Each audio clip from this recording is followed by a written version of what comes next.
예루살렘에 가면 성전이 있는데 그 성전 남서쪽에 마가의 집이 있습니다. 성전과 아주 가까운 곳에 집이 있어요. 그 집에서 제자들이 한 열흘간 기도에 힘썼습니다. 다른 거 아무것도 하지 않고 열심히 기도를 한 거예요. 오순절이 됐습니다. 유월절이 지나고 50일이 지나서 오순절이 됐는데 바로 성전에 오순절을 지키기 위해서 수많은 사람들이 수만 명, 수십만 명이 성전에 모여 있는 거예요. 거기에서 아주 가까운 그곳에 마가의 다락방이 있는데 예수님의 제자들 120여 명은 성전에 가지 않고 수많은 사람이 몰려있는 그 성전에 가지 않고 그 마가의 집에 모여 있었어요. 열흘 동안 기도를 했었으니까.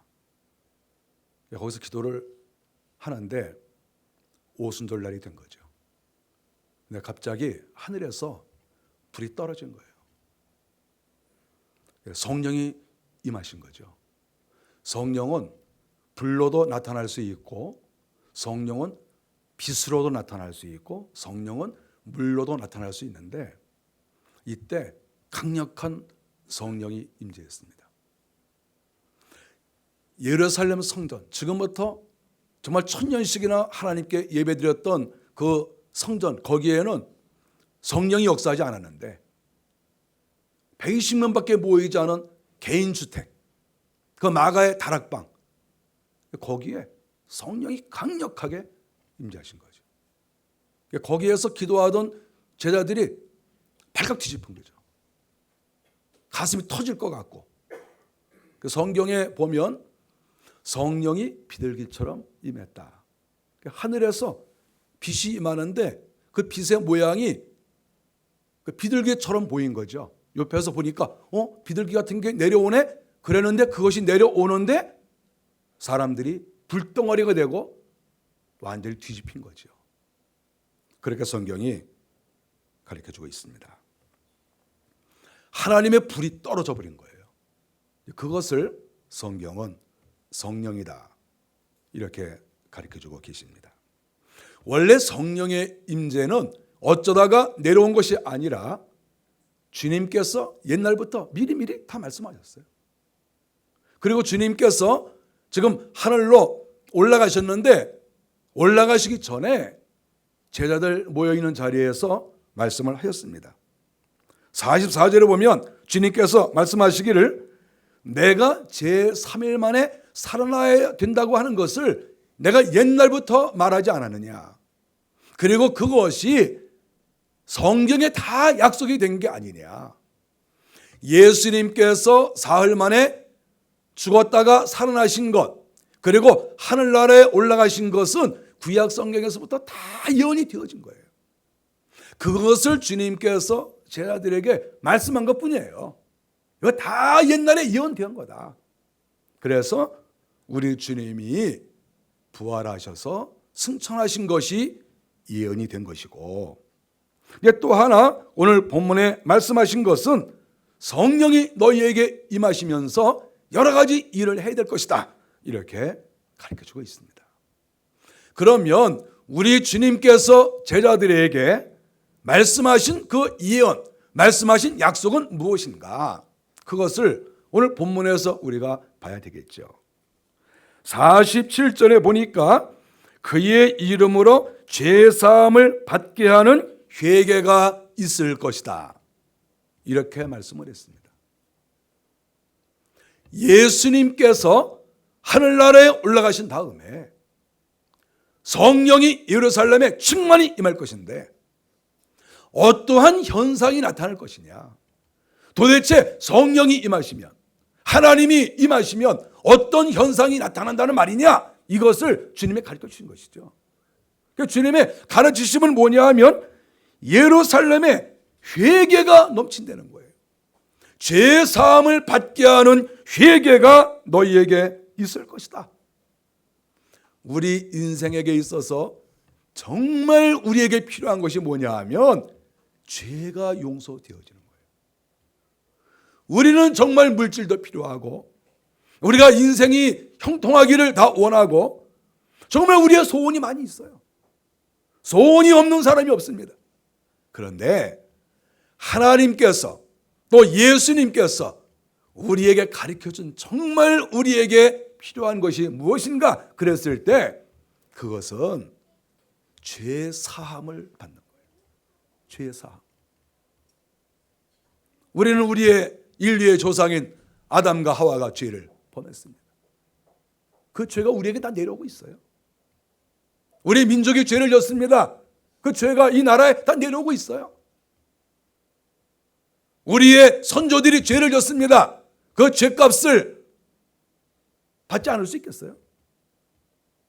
그런데 이 죄값이라는 것은 사망이에요.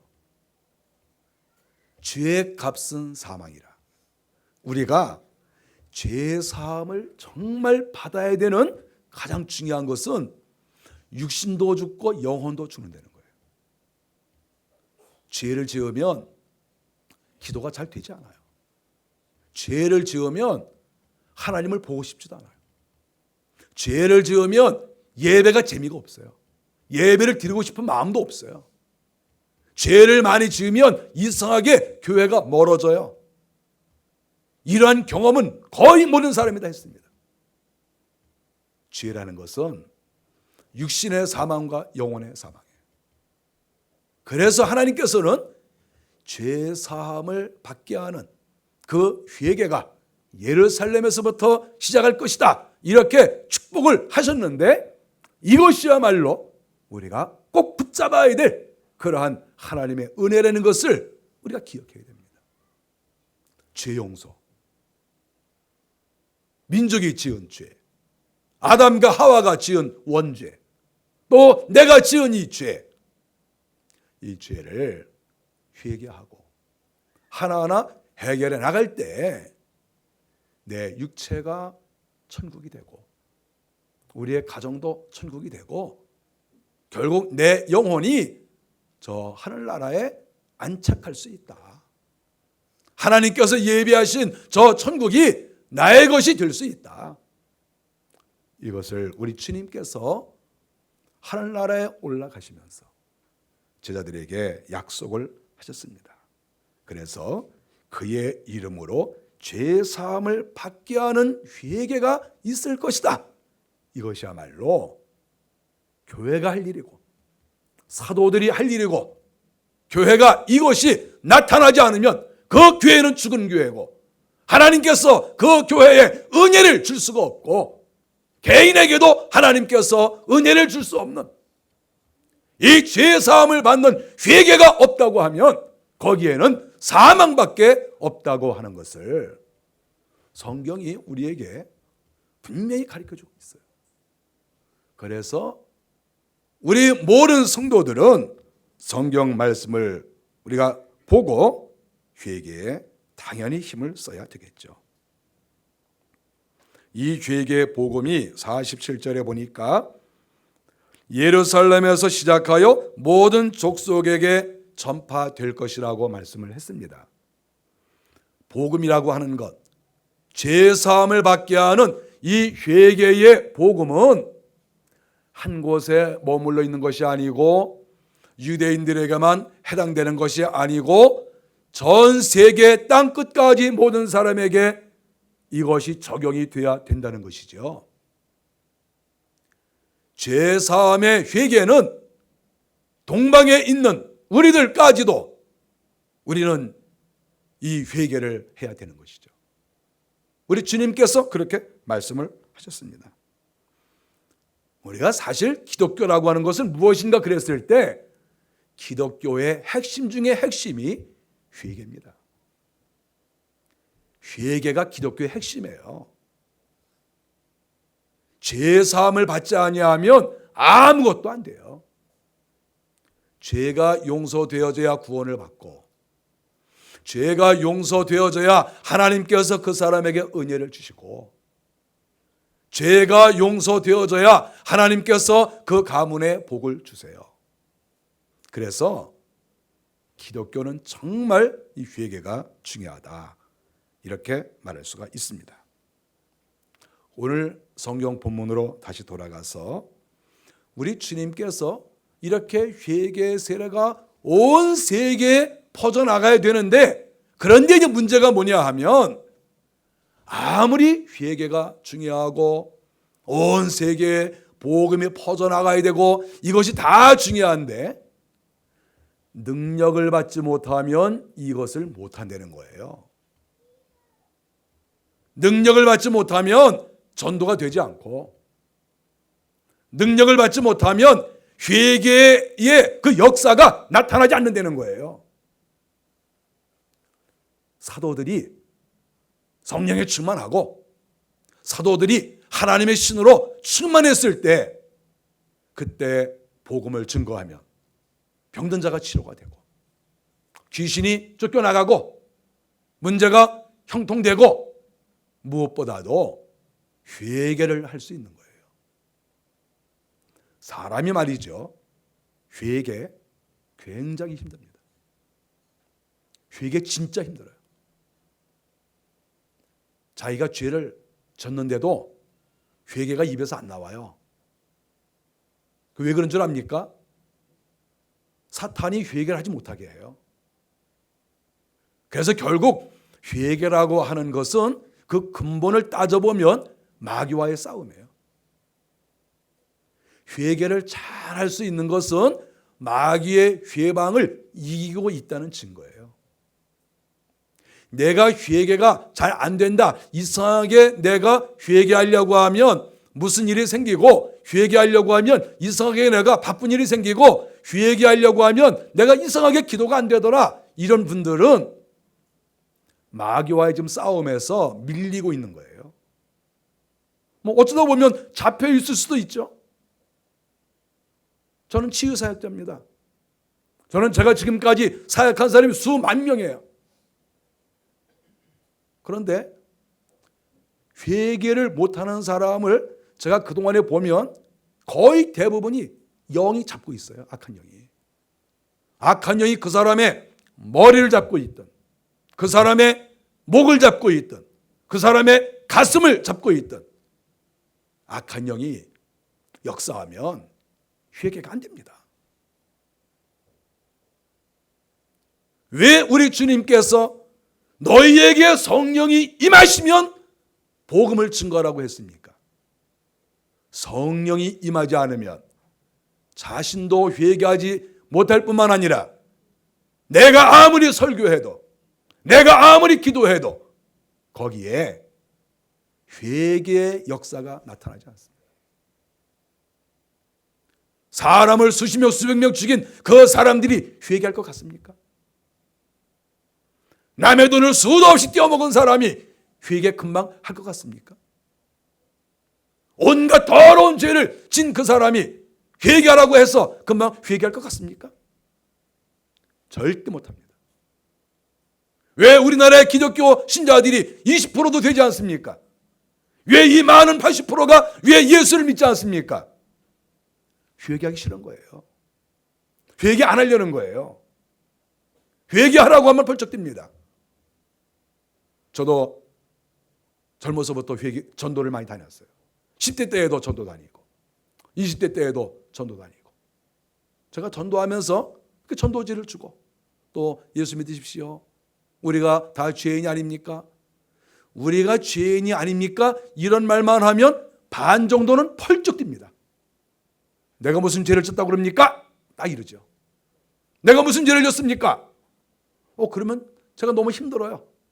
제가 죄를 본 것은 아니고 우리 모든 인간이 죄인이라고 그러는 뜻이죠. 그래도 아니 내가 무슨 죄를 졌다는 거예요? 당신이 나를 뭐 알아서 죄인이라는 거예요? 그래서 전도하다가 전도도 못하고 괜히 제가 생사람 잡는 것밖에 안 되잖아요. 그래서 저하고 같이 전도했던 우리 청년이 하나 있었는데, 저하고 남산에 가서 전도를 같이 한번 해봤었거든요. 그래서 저로 전도하는데 저는 다행히 그래도 사람들이 착한 사람을 만나서 그래도 죄인인 것 같아요. 죄진 것 같습니다. 그래서 내 말을 들었는데, 나하고 같이 갔던 그 청년 하나는 어떤 아주 공부를 잘하게 생기신 어떤 분한테 전도를 했더니 젊은 놈이 뭐하냐 이렇게 얘기를 한 거예요. 그래도 우리가 다 죄인입니다. 그랬더니 내가 무슨 죄를 졌어? 그러더라는 거예요. 그래서 내가 이렇게 보니까 좀 싸움을 해요. 아니 그래도 우리가 죄인 아닙니까? 그랬더니 뺨을 딱 들어가지고 여기 한 대 맞았어요. 그게 쩍 그러는 거예요. 보니까 한 대 맞았어요. 그래서 가까이 가서 왜 그러십니까? 그러니까 이놈이 나한테 죄인이라고 그러잖아. 내가 무슨 죄를 졌어? 그래서 그냥 갑시다. 한 대 맞고 왔어요. 그래서 저는 남자들한테 전도 잘 안 해요. 맞을까 봐. 여자들은 때릴 수가 없잖아. 때리면 내가 먼저 때릴 수 있으니까 막든지. 남자한테는 무서워서 못하겠어. 때릴까 봐. 나는 그 어렸을 때부터 본 거예요. 맞는 걸 본 거야. 전도하다 이거 맞는구나 이게. 특별히 당신 참 훌륭합니다. 당신 잘생겼습니다. 당신 정말 괜찮은 사람입니다. 그러면 이거 전도가 되는데 당신 죄인이에요. 그러면 이 주먹이 날라오는 거예요.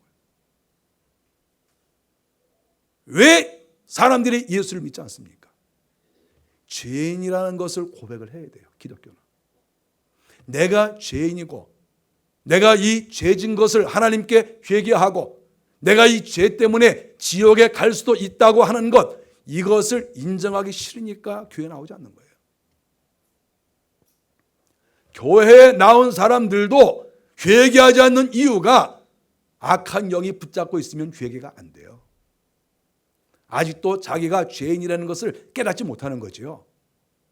그래서 회개가 되지 않습니다. 그런데 문제는 그런 사람한테 성령이 임하지 않습니다. 그런 사람에게. 사도들이, 예수님의 제자들이 120여 명이 한 열흘 가까이 열심으로 그 마가의 다락방, 그 남의 집 다락방에서 그 기도했는데 그 성령이 충만히 임하신 거예요. 성령이 임하고 나니까 사도들의 행동이 어떠했습니까? 일단은 그들이 영적으로 신비한 체험을 한 거예요. 황홀경성에 들어간 거예요. 기독교 안에는 신비가 있어요. 사도들이 거기에서 신비한 것을 체험했어요. 방언을 하는 거예요. 방언을 거기서 말을 하고 예언을 거기서 얘기하고, 그리고 베드로 같은 경우는 밖에 나와서 복음을 증거하는 거예요. 물론 그 자리에 모인 사람에게도 설교를 했지만 벌떡 일어나서 베드로가 담대하게 복음을 증거한 거예요. 바로 옆에가 성전인데 여기에서 방언하고 예언하고 복음을 증거하고 마가의 다락방에서 이런 일이 나타나니까 성전에 있었던 사람들, 성전에 몰려왔던 오순절을 지키기 위해서 수십만 명이 몰려왔었는데 성전에 있던 사람들이 마가의 다락방 쪽으로 다 몰려온 거예요. 제가 예루살렘에 가서 거리를 다 재봤어요. 그 여기에 몇 명이 좀 올 것 같은가 또 계산도 해봤어요. 수많은 사람들이 마가의 다락방 앞에 몰려와서 다 들은 거예요. 베드로의 설교를 들은 겁니다. 어떻게 저렇게 기가 막히게 신비한 말을 할 수 있을까? 우리가 성전에 가서 제사장의 말을 듣고 서기관의 말을 듣고 장로의 말을 들어도 이런 것이 없었는데 어떻게 마가의 다락방 여기에서 베드로의 설교가 어떻게 우리의 가슴을 찌르고 어떻게 우리가 회개할 마음이 생길까? 성전에 몰려있던 사람들이 마가의 다락방이 있는 마가의 집으로 사람들이 수도 없이 몰려오는 이러한 일이 분명히 있었다고 하는 것이죠. 그 이유가 무엇입니까? 성령이 임했기 때문에. 성령이 임하니까 사람이 달라진 거예요. 하나님의 신이 그 속에 들어오니까. 하나님의 신이 들어오면 사람이 신비해지는 거죠. 귀신이 몸 안에 들어오면 귀신 들린 사람이 되는 거예요. 그런데 하나님의 신이 들어오면 그 사람은 신적인 사람이 되는 거예요. 성경이 가르쳐 준 게 무엇입니까? 성령이 너희에게 임하시면 너희가 권능을 받고 그러고 나서 예루살렘과 유다와 사마리아 땅 끝까지 복음을 전해라. 그러니까 너희들은 무조건 복음 전하러 나가지 말고 능력이 너희들에게 입히어질 때까지 너희가 여기에서 떠나지 말고 기도하라. 이렇게 주님께서 가르쳐 주신 거예요. 그 주님의 말씀을 듣고 120문도가 열흘 가까이 그곳을 떠나지 않고 성령의 임재를 기다리면서 회개하면서 하나님께 기도한 거예요. 그랬더니 오순절날 그렇게 강력한 하나님의 은혜가 그들 가운데 임재했다. 이렇게 성경이 가르쳐주고 있습니다. 성도들은 특별히 주의 나라를 위해서 일하는 사람들, 우리가 교회 안에서 여러 직분을 맡습니다. 누구를 가르치기도 하고 섬기기도 하고 다스리기도 하고 여러 가지 직책이 교회 안에 다 있습니다. 교회 안에 있는 직책, 그리고 밖에 나가서도 일하는 직책이 있죠. 그런데 하나님의 일을 할 때 성령이 충만하지 않으면 그 일을 제대로 못하는 거예요. 성가대원이 성령이 충만하지 않으면 똑같이 노래를 부르는 것 같지만 거기에 영성이 없는 거예요. 우리 사람은 바보가 아니에요. 저 노래에 영성이 있느냐 없느냐 다 알아요. 저 사람이 성령이 충만한가 충만하지 않은가 다 압니다. 들으면. 사람들은 바보가 아니에요. 우리 신자들은 바보가 아니에요. 말씀을 가르칠 때 저 속에 성령이 계시냐 계시지 않냐 다 압니다. 저 사람이 교회에서 봉사할 때 하나님을 바라보고 하느냐 그렇지 않으면 투정 부리면서 하느냐 그거 다 압니다. 그거 우리 바보 아니에요.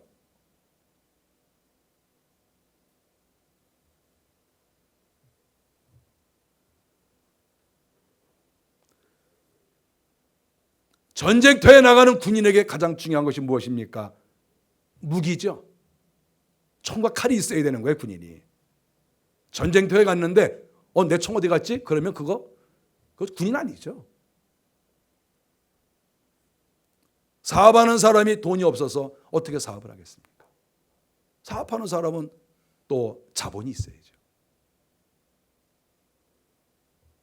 하나님의 사람들은요? 하나님의 사람들은 무엇을 준비해야 되겠습니까? 하나님의 사람은 성령을 준비하는 거예요. 성령. 우리 주님이 말씀하신 것처럼 성령이 너희를 입히울 때까지, 성령이 임재하실 때까지 꼼짝하지 마. 잘난 척하지 말고 나가지 마. 성령도 받지 못했으면서 무슨 하나님 일을 하느냐? 주님의 말씀이 그거예요. 아니 사도들이 예수님 하늘나라 올라가시면 그 다음 날부터 전도하러 나가자. 그리고 전도하러 나가면 되는 거 아니겠어요? 그런데 왜 꼼짝 못하게 하고 성령을 주셨습니까? 성령이 역사하지 않으면 하나님의 일을 할 수가 없으니까. 하나님의 일을 해도 형식적으로 하는 것이고 거기에 역사도 없고 열매도 없고 그러니까 성령 받지 않으면 일하지 말라. 그렇게 주님께서 말씀하신 거예요.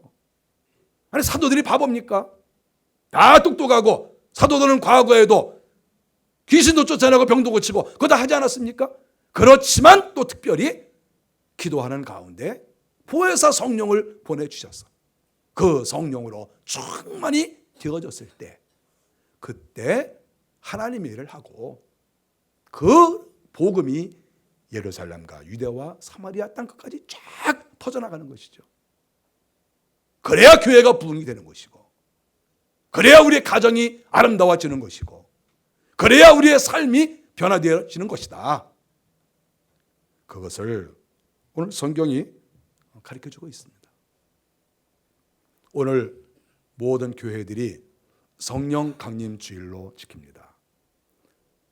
칼렌더에 다 써 있어요. 성령 강림 주일. 우리가 성령 강림 주일을 왜 지킵니까? 과거에 성령이 임하셨는데 지금도 똑같이 임하실 수 있는 거예요. 옛날에 성령이 강림하셨대더라. 그랬대더라가 아니죠. 그랬더라고 하면 그게 무슨 의미가 있습니까? 여러분 그 의미 있습니까? 2000년 전에 성령이 오셨다. 이게 무슨 의미가 있습니까?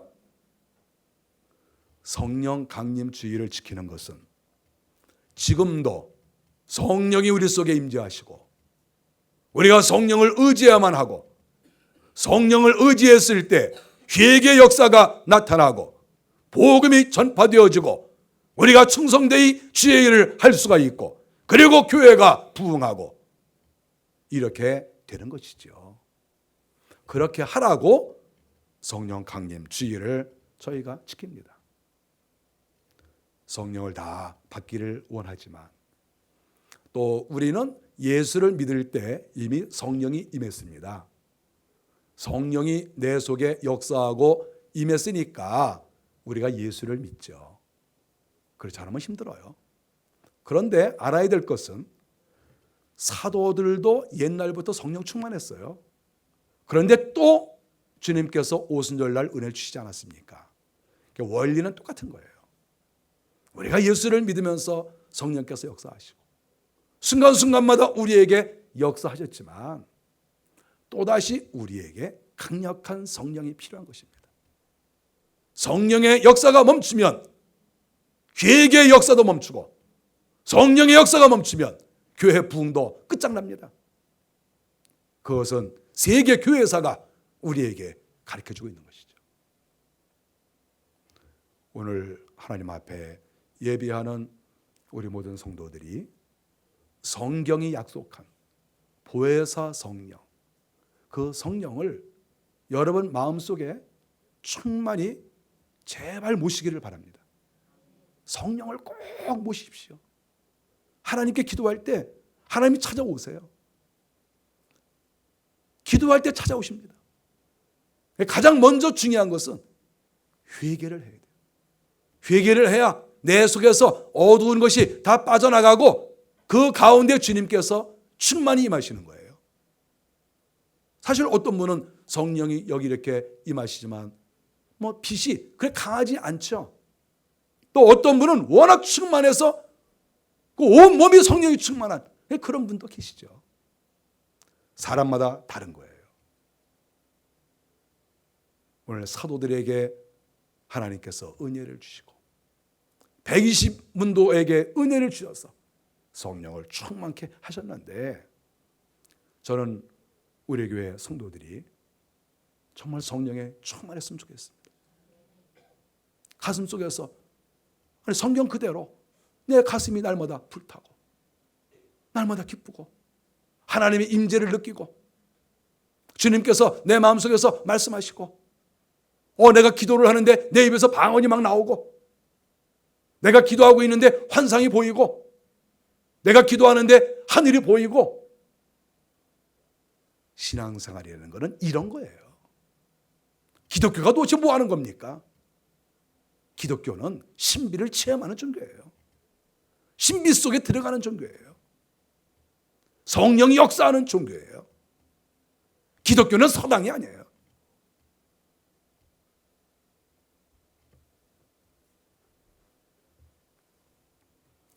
성령을 힘입기 위해서는 우리가 날마다 내 죄를 하나님께 회개해야 합니다.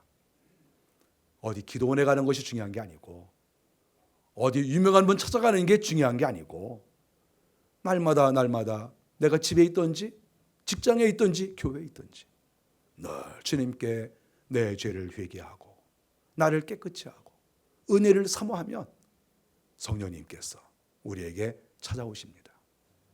인생이 달라집니다. 인생이 달라져요.